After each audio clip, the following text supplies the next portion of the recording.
Welcome to the On a Mission Mojo podcast, where I have the pleasure of interviewing impact-driven founders, entrepreneurs, authors, and business experts who are actively working to create a positive difference in our world. I'm your host, Lori Young, a branding specialist, certified master marketer, and a passionate advocate for brands that possess heart, soul, and an unwavering commitment to drive change for humanity.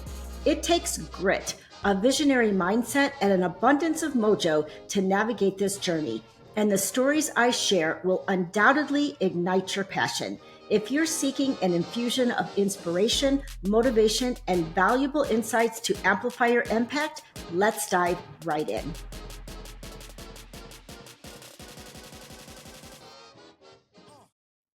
Welcome to episode 22 of On a Mission Mojo podcast. We're going to have some fun today. A little fun fact before we get started. Our guest today actually went to high school with my virtual assistant. So I thought that was just fun. But on the other hand, one of the things that our guest was talking about before is what we do here at On a Mission Brands is as a branding and marketing agency is very complementary to our guest, who you are going to learn deals in PR. We have the exact same audience, so you're going to learn so much good stuff about how you can elevate your brand today using public relations. So let me introduce to you Lindsey, who is the founder of GoodPress. She is on a mission to help business leaders, influencers, and aspiring changemakers elevate their impact to do good for good. A forward-thinking PR professional, speaker, and certified life and success coach, Lindsey started this agency with the goal of building a public relations firm that would operate with the heart and the hustle of a grassroots nonprofit, but the intensity and action of a political campaign. Using her experience in both sectors, she set out to shift the scope of marketing, delivering dynamic, creative, and meaningful strategies to get brands good press for their good work. And hopefully, she's making the world a better place. She currently resides in Texas with her partner, Max, and her dog, Charlie. So welcome so much, Lindsey, to the show. I was so looking forward to this episode. Why don't we just kind of start since we're all on a mission, and you are definitely on a mission to do good in the world. Thank you for that. Share with us just a little bit about your personal mission. Yeah. Well, thank you so much for having me. I'm so thrilled to speak with another change maker and people who are just trying to make the world a better place. My personal mission really is to help people find ways to do good for good. And that was the genesis of GoodPress. You read it in the introduction, but I really want to help people at any level of their work or their personal life do good for good and elevate their impact in a way that is really meaningful, whatever that means to them. Sure. So I guess I'm just curious a little bit about your background, your story, because there's a lot of branding and marketing agencies, PR agencies, so forth. Why did you pick who you picked? Why did you pick the change makers, the people that are wanting to do good in this world? I don't think I would have had it any other way if I tried. This is so woven into my DNA. My professional history is I wanted to work on political campaigns. So I moved to Washington, D.C. and put myself through grad school working at public affairs agencies and running some of those really big change maker type campaigns. And I thought that was my bread and butter. I wanted to do that because I thought that's where the magic was happening. And what I found in those PR roles was I was doing a little bit more good for the sake of covering something bad than doing good for the sake of doing something good. And that was really hard for me just as a moral obligation because I saw so much potential with these brands with the budgets that they had to make a really meaningful impact. So I did a complete 180. When I finished grad school, I moved out of Washington, D.C. back to my hometown, and I decided I would pitch my services to a local food bank. If I couldn't work in politics and make a change, I would just get right into the grassroots work and do it there. So I pitched some marketing and event services to our local food bank. And Okay. long story short, I ultimately had the opportunity to lead that organization as the executive director for almost 4 years. Oh, wow. That's cool. Yeah, which was such an awesome opportunity. But I think what happens in business a lot, and why I'm so empathetic towards business owners who maybe want to do good, is you get so caught up in the day to day, in the work of it all, that you Right. unfortunately forget the why of it all. And Hmm. so I needed to take a step back, because if my personal mission really is to help people do good for good, but I feel like at this point I'm just a cog in the machine.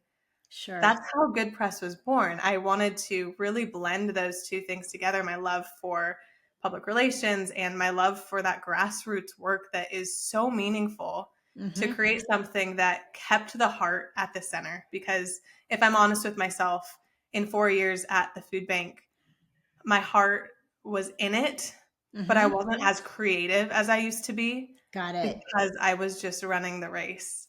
Right.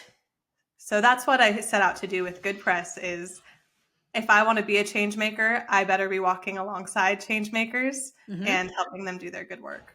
Yes, I totally relate to that because for me, I started wanting to like really connecting with like doing good in the world probably back in 2000. And that was when it's funny because like you said, you're a certified life and success coach. I'm a Mhm. certified life coach as well. I don't, I had a coaching practice for 8 years. And that is kind of how I started into like, I just want to do good in this world. I Mhm. just want to help people. I just want to make positive change, in with the human race. And I did that for 8 years. But what happened for me is I got so like caught up in business building and marketing and all of that. It was just like, this is what I really love. Like I love the creative aspect of marketing and building businesses more than I loved the coaching Mhm. individuals. So it's like for me, it made sense to kind of like meld the two together. Let me do what I love to do, which is the marketing and branding, and work with these individuals and these organizations that are out here like doing good in the world. And for me, and I'm sure you can relate to this, it's like it doesn't feel like work, right? When Mhm. you're doing what you love and you're working with people that you love, it's truly a mission Mhm. that fulfills like a really strong, I think, purpose in our hearts. That's how I Yeah. feel, at least. I could not agree more. I think on the life and success coach train, the reason I went into that is because I just wanted to learn how to have those conversations, but I Hmm. always intended to bring that into my public relations practice. So what I do at GoodPress actually starts with that life coaching kind of backbone. We call it Hmm. impact coaching. Okay. And it's lovingly referred to amongst my clients as business therapy, but it is that opportunity to deep dive into what it is that matters to you most. So it doesn't matter if I'm Mm. working with someone leading a nonprofit or if I'm working with someone who builds homes for a living. They're going to be Hmm. able to get that same change mentality and grasp for more meaning in their work when they're digging in. So Yes, I totally resonate with I totally agree. I love that you do that impact coaching or what you call the business therapy because I know from working with a lot of business owners myself, there is a lot of therapy involved. There is a lot of like helping them manage their emotions, like helping them connect to their why and stay connected to their why, helping them understand what it is they really do, like the transformation they really create for people in their target audience. Yeah. So PR is, I will be completely straight up and honest with you. PR is not something I've ever personally used in my own business. It's funny, like I actually have one magazine article that I just wrote that's going to go out to a magazine that has like over 1 million subscribers. How I landed that deal, I have no idea. But that is the only like PR that I've ever used. So I'm really super curious about PR. Like, what does that look like? What are the steps that, I mean, I just have so many questions And I hope that you will just indulge me as we could, because I'm sure that there's a lot of change makers out there that have not used PR either.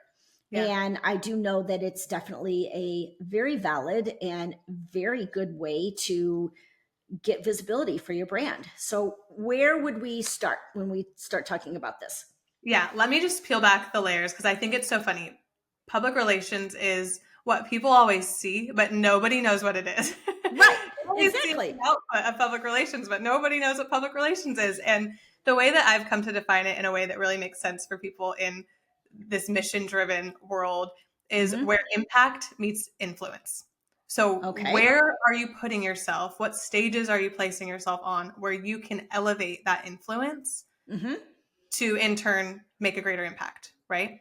Okay. So where impact meets influence is the crux of PR. And we do that by media matching. So you'll be thrilled to know that podcast hosts are actually the most trusted resource amongst consumers right now when it comes to how people are making decisions about their day-to-day, the things that they trust in and are willing to kind of turn their ear to say, is this the right thing for me? Podcast hosts are taking the cake. So Oh I gosh. guess Okay. inadvertently you are doing public relations every time you Okay. do this podcast. So that's a start. But for me, it's any type of partnership that, and you'll hear me use this word a lot, any type of partnership that elevates your story.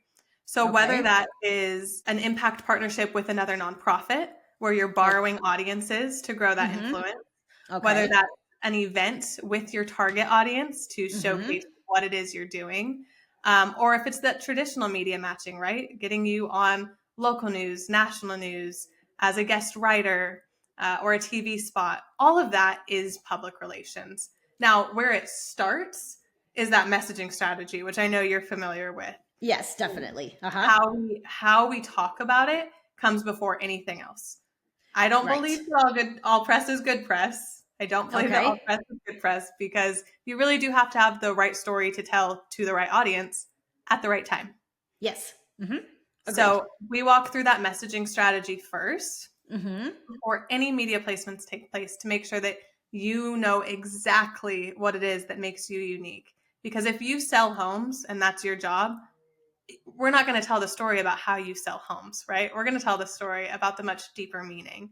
If you make candles for a living, we're not going to talk about where people can buy your candles. We're going to talk about why you started making candles and the impact that that's had on your own life and your meditative experiences and what that changed for you, right? So we really deep dive into the business to come up with those angles that are going to resonate with people to say, yeah, actually, I had that question too, or I had that feeling too.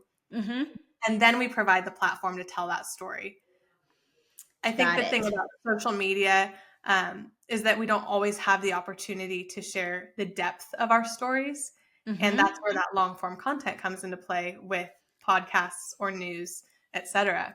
So it's a really tangible way to get to do the easiest thing, in my opinion, which is just be you. Just tell your story. Tell people why you exist and what you care about, and it will resonate. So do you have a hard time, like maybe you can kind of walk us through like maybe an example of like someone you've worked with? And when I think about my own business and just thinking about other businesses I've worked with, identifying what is that story? Is it one story? Like you said, those angles, right? Is it one angle? Is it two angles? Is it like three angles? Like, how do we identify like what is the angle in the story? And does that vary like depending on like who you're targeting? Yeah. I think that there's always two angles. And I talk about this, especially in mission driven work, as the head and the heart, right? The logic versus the heart pull. And so when we're establishing those messages, we're going to work with both. And depending on where we're pitching, we're either going to do 60-40, like 60 heart, 40 mind, or the reverse, depending on who we're pitching. Right. But ultimately, we want to tell the story that's going to resonate to that specific audience, and we want to bring in both pieces of it. I think the perfect example would be like a hair care person, right? Like if you own a salon and And I've had these conversations with salon owners before. They're all feeling like they're throwing spaghetti at a wall when it comes to their messaging because everyone is saying the same thing.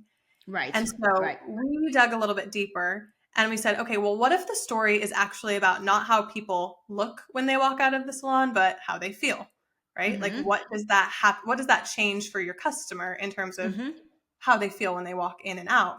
And so we did a deep dive into this element of like womanhood and how it's so important to, in every facet of womanhood, figure out what it is that makes you feel most alive, most confident, makes you the best version of yourself so that you turn around and show up as a better mother, a better partner, a better friend, right? Because you are so fed on every level. If you were to read that story out of context, you wouldn't know we were talking about a salon. And I think that that's the most magical part of PR is you're pulling this meaning out of something that a lot of other people are doing and you're making it relatable so that they say, wait, what was that about? What do I need to go do?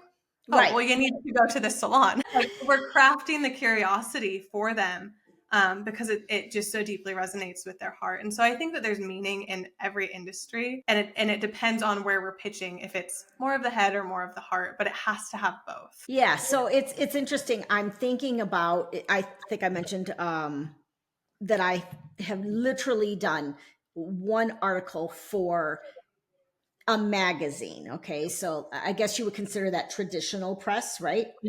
Yes. Okay, so I was invited to do a magazine article for Best Holistic Life magazine, right? Best Holistic Life magazine is all about living a healthy, holistic life, mentally, physically, emotionally, right?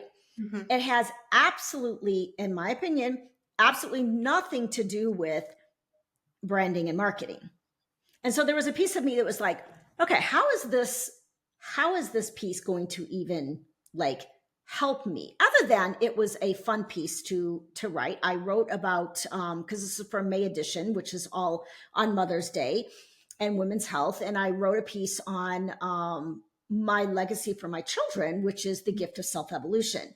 And in that piece, I walked people through all of the evolutions of my life from 21 through today as, a host of a podcast, right? And even now I'm questioning, like, as I talk to you, I'm questioning, like, I'm about to possibly be in front of 1 million subscribers. And what does this do, if anything, for my business? So like when we take like a heart story, right, for our business, and it's not, like you said, it's not really like related. Like when you read that piece, you're not like, oh, duh, go get my hair done at this salon, right? Like how do you weave those together? Yeah, there's always a call to action. And I think that's where GoodPress comes in, is like, if they are giving a strong call to action, ultimately, I would say that anything that elevates your influence is PR. So it still is good for your business. I think that's incredible. But I would venture to say that the way you wrote that article probably lends itself to the way you exist in the world. And people who share that feeling or operate with the same capacity for mission-driven work that you probably showcased in your article are going to be interested in what you're doing. So even though it was a holistic wellness magazine, it doesn't mean that there's no business owners reading that magazine. It doesn't mean that there's no marketers reading that, so there's always an opportunity where we just want to bring the humanity out of marketing. And you do this in your work, and I know that. And that's where PR, I think, historically has lacked a little bit, is it lacks that humanity. And so that's what we want to do, is say, like, no matter what the industry is, if someone's reading this and they resonate with who you are as a human, as a person, right, it's going to benefit your business. Press is tough because you can't always draw a direct line from, this placement to this success rate. Right. But we can always showcase how it elevated influence in some capacity. And it's up to us to put that call to action to say, okay, how did that actually work?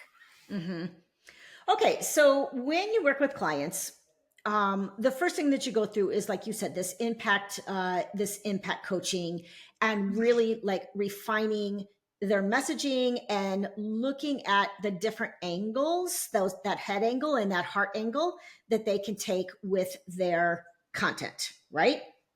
Correct. What's next? How do you, like, in the vast number of possibilities of press out there, like, how do you decide, like, where you go, like, where you pitch these angles, should I say? Yeah. So we do the messaging strategy and we deliver that playbook so that folks can use it on their own platform. So that the messaging is the same no matter the touch point, right? That's really important to me, that you're not just showing up on a stage and saying one thing, but that it's resonant in all of your collateral. Okay. We then work into that brand activation planning. So like what I was saying before, where can we turn this message and make it 3D essentially? Who can we Okay. partner with? What do we do? That's PR, event planning, brand activation. The next step after that is impact development. So who are we partnering with that we can elevate this? Who are we borrowing audiences from? And then it comes down to that nitty gritty piece where I'm sitting down, I'm writing a news release, I'm spending hours pitching key press and podcast hosts, and I need to determine where my time is best spent. I think for local businesses with brick and mortars, I am always going to be a fan of local news. I think that local news provides that kind of trusted feature of I know what I'm getting. I've heard of this before. Maybe I've seen friends on this before. Lots of times you've seen those anchors, you've grown up with them, you know them. So local news for, product-based brick and mortar, businesses in local brick and mortar is so or like powerful. even like maybe nonprofit organizations, for instance, that are in like the local community, right? Totally. Yes. And doing like local having a local impact. Right. So Yes. we really call on local news often for things like that, just because they're already a trusted source. And that's the point of PR, is borrowing audiences from other trusted sources to elevate your influence, right? Right. Grow your impact. So when I was working at a nonprofit directly, local news was always in my back pocket. Like, that is priceless when it comes to elevating influence and increasing awareness for folks. But the reality is that podcast hosts are making the biggest splash when it comes to where people or who people are trusting. Sure. And so for those businesses that do have a little bit more flexibility, or for those nonprofits that maybe operate on a national scale where they're just out to do good work, but it doesn't really matter where it lands, right? It could be Washington State or it could be Florida. Right. We really, really are leaning on podcasts right now, just because it does offer a little bit more of a targeted audience, right? I know exactly who I am talking to when I pitch a specific podcast versus a local news spot that it's a little bit of a catch-all and you hope you hit the right person. Sure. But podcasts are much more targeted and kind of follow that same formula as like a social media strategist would, where we can get really, really in the weeds of who it is we want to talk to. Okay. All right. So local news is good for local people. Podcasts, podcast hosts are like, kind of like, what I'm hearing is they're kind of like the cream of the crop for PR. What about some of the other more traditional things, like, magazines and, I don't know, like blog post sharing, or like you said, events, like being a speaker, like at an event. Are these still getting traction? And do you have like any tips on like how people can connect and, use these resources? Definitely. I would say it depends on the business if it's going to get traction or not, and depends on the reader. Of course, magazines and blog posts, being a guest writer somewhere, those are all really meaningful pieces of the story. I think I always try and start people with that local news or podcast piece, and they refine their big story, right? They get into exactly what it is they want to say, and they have a larger platform to share it.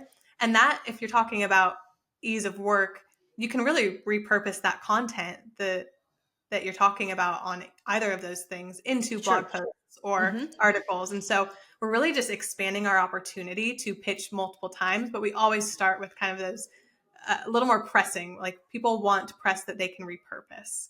And so that's my goal. I do have a social impact PR playbook that I love to share with folks.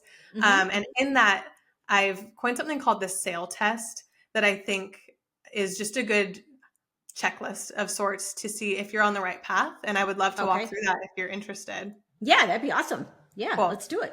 So oftentimes when it comes to like elevating influence or doing good in the world, we do partner with other causes that are already on the table, right? We're in support of something that's already on people's radars or something that we're passionate about.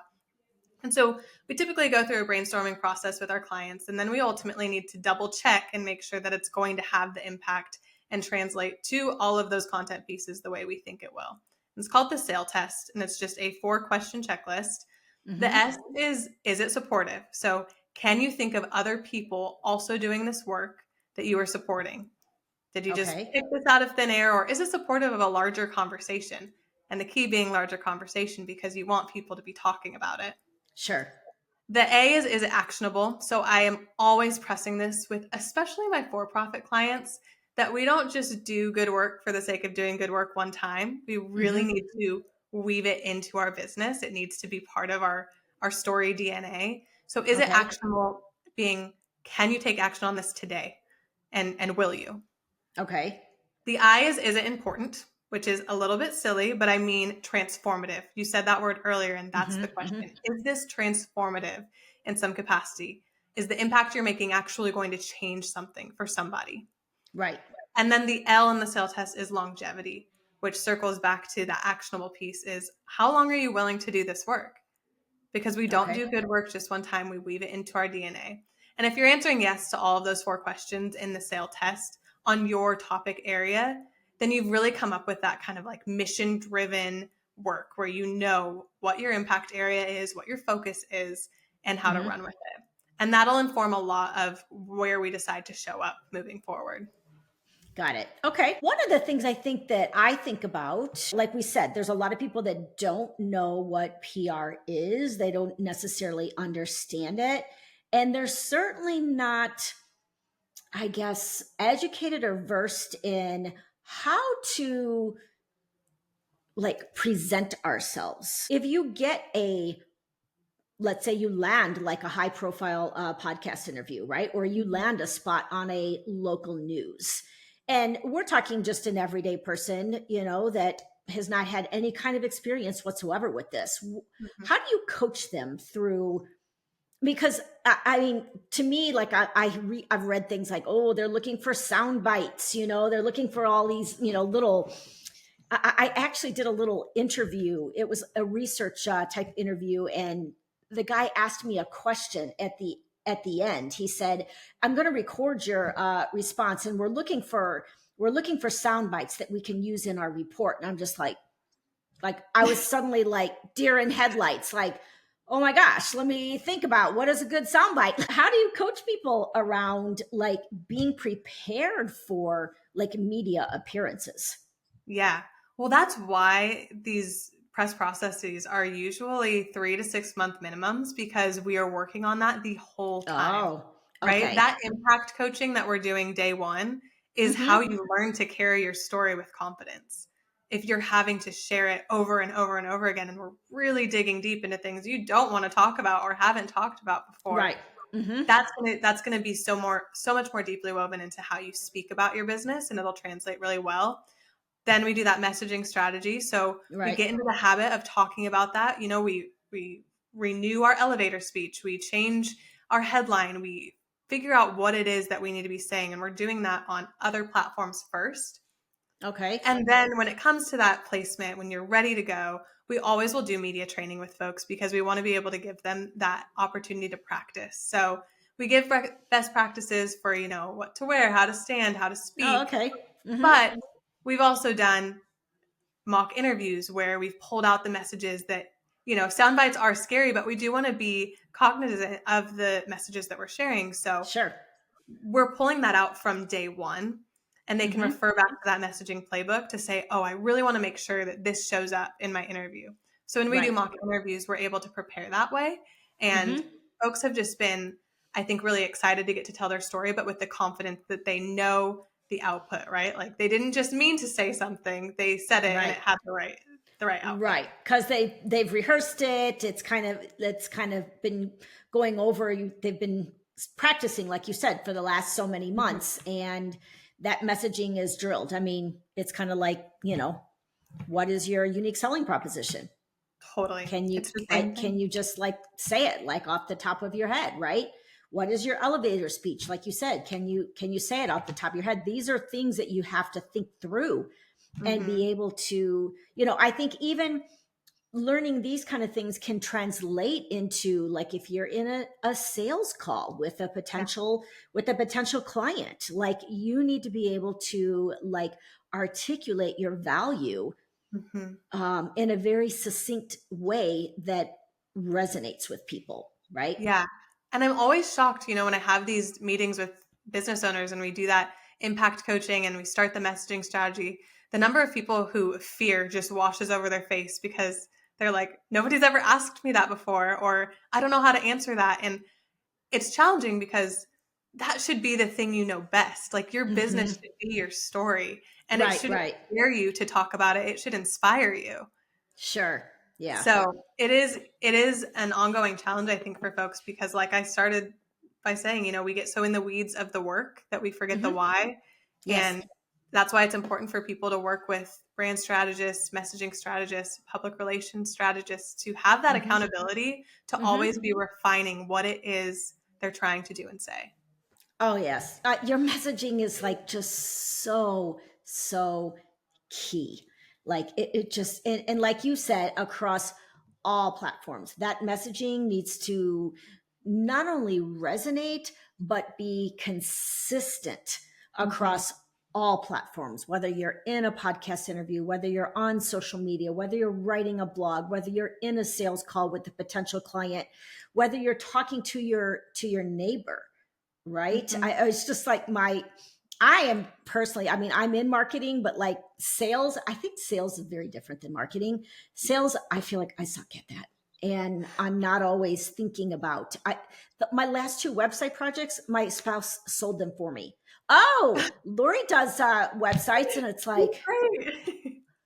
okay, Yeah. they're both friends, like, and neighbors, like, it just, so even your friends, your neighbors, people at a networking event, whatever, like, you've got to be so dialed in on Right. that messaging. And your goal is always to pique curiosity, right? So you should go in with the expectation that when you leave that conversation, they're going to go look you up somewhere else to find Hmm. out more about you. You should always have that expectation. So there needs to be alignment, because if you're doing your job right, people want to know more. Sure. Hmm. Yeah, absolutely. Any other, like, tips that you can share that you think would be important for these mission-driven businesses to get started? I mean, we kind of talked through your whole process. Is there any, like, maybe fears that you see them kind of struggling with, that maybe stops them from taking this kind of step and doing this kind of work for Yeah. visibility? Yeah. So I just want to lead by saying, like, whatever your story is, there are Hmm. people that need to hear it. Okay. And that is an affirmation that I need to even say to myself every day, because, like most of the people I chat with, they come into our meetings excited about the potential of thought leadership, but with this underlying fear of, what makes me the person to tell this story? Like, why am I Hmm. qualified to do this work or to show up as a thought leader in my space in this industry? So that fear is the biggest blocker, and Hmm. the belief that there's someone else doing it better. And my response is, there's just someone else doing it differently. I like And that. Hmm. we lead with our unique stories so that we're never in competition with somebody else. Nobody can do our story better than we can do our story.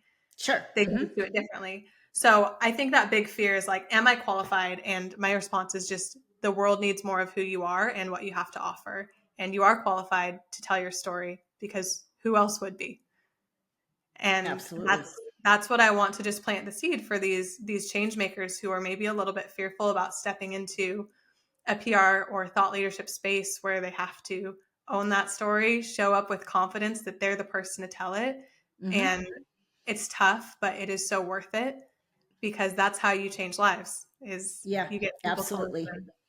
Yeah, and it's funny because I'm glad you brought up the term thought leadership, because it is very big in social media right now. You know, you and I both know that, like the content creators that are making waves out on, you know, Instagram, LinkedIn, wherever, they are thought leaders and they're very, very vulnerable.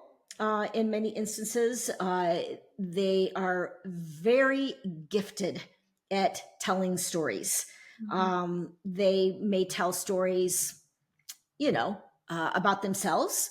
They may tell stories from, you know, something out in the world and tie it back and relate it back to, you know, what they do, but they are establishing themselves as a thought leader in their space. I think about like, I guess, you know, do you have any like tips on, I'm talking just strictly like thought leadership type work. How much of yourself do you share versus how much of the, I guess, thought leadership or your expertise do you share? Like I typically, and I could be totally doing it wrong, but I typically, you know, lead with some type of a story that's going on in my life, and I relate it and tie it to branding and marketing or content creation or something, some type of thing that we do. Sometimes it's just about business in general. But I'm just curious, like if you have any like thoughts about that balance between sharing, you know, a vulnerable piece of yourself and sharing your expertise. Yeah, the term that I've come to use with a lot of my clients is curated vulnerability because I know it's really scary to put your whole story out there. But I also think that it's really scary to not because Okay. you risk that potential, right? And so we work in this space of curated vulnerability where it's still so authentic, it's still vulnerable. You're sharing a real piece of who you are, but we're curating it to a place that is still comfortable for you because you get to own your story. You are responsible for telling it. And if you can't do that in a way that is comfortable, that's going to show. Um, I have clients who they're like, this is a big part of my story, but I don't want that to be the hero of it all. Like, I know it's big. I know it resonates, but I don't feel comfortable talking about it. It's painful for me. And so Okay. that's what the messaging piece is for, is like, we're going to work around it in a way that still resonates, but I want people to always show up with who they are before what they do. Always. Love that. I love that. Show up with who you are before what you do. Definitely a soundbite. Yeah. There's your soundbite for the I got love it. it. Yeah. Okay, so this has been super, super helpful. I just want to encourage all the listeners that have thought about, like, you know, trying, give it a try. Like, just, you know, even take some of these tips that you learned today and maybe use it in your social media content. Just start there, and then and let it grow from there. That's perfect. Yeah. Thank you so much for an awesome conversation. I know that this is big for a lot of your listeners and Yes, hopefully a really powerful step to them owning their story in a more meaningful way. absolutely. So I always like to close the podcast with talking about mojo, right? Your mojo is like your secret superpower, your magical energy in this world. And it's different for everyone. Everyone has different mojo. And it's something that needs to show up like every day in your business. Tell us, what is your mojo and how do you maintain it on a regular basis? Yeah, that is such a great question. I think in the scope of my business, I think that empathy is my mojo because so much of my job is putting myself in the shoes of my clients to help them tell their story to the point where I become a part of it, right? Like that's how I learn how to tell it best and craft it with them, is just a really, really deep level of empathy. And I'm working on that every day. I think that the more dynamic and diverse clients I have the opportunity to work alongside, the more that depth of empathy can grow. Yes, But without that, I don't think I could do impact driven PR. absolutely. It's funny that you said empathy because the very last episode that I recorded, which they're all recorded, you know, all out of order, depending upon people's schedules, but it was episode 10. And I asked the same question, and this guest, same mojo, was empathy. And I don't know that I've ever, thought about empathy as a mojo, but it so is. Like, it so is. I mean, I'm very empathetic myself and very relationship driven. And that's probably what I shine at, is just my ability to manage relationships. And that requires empathy, right? Absolutely.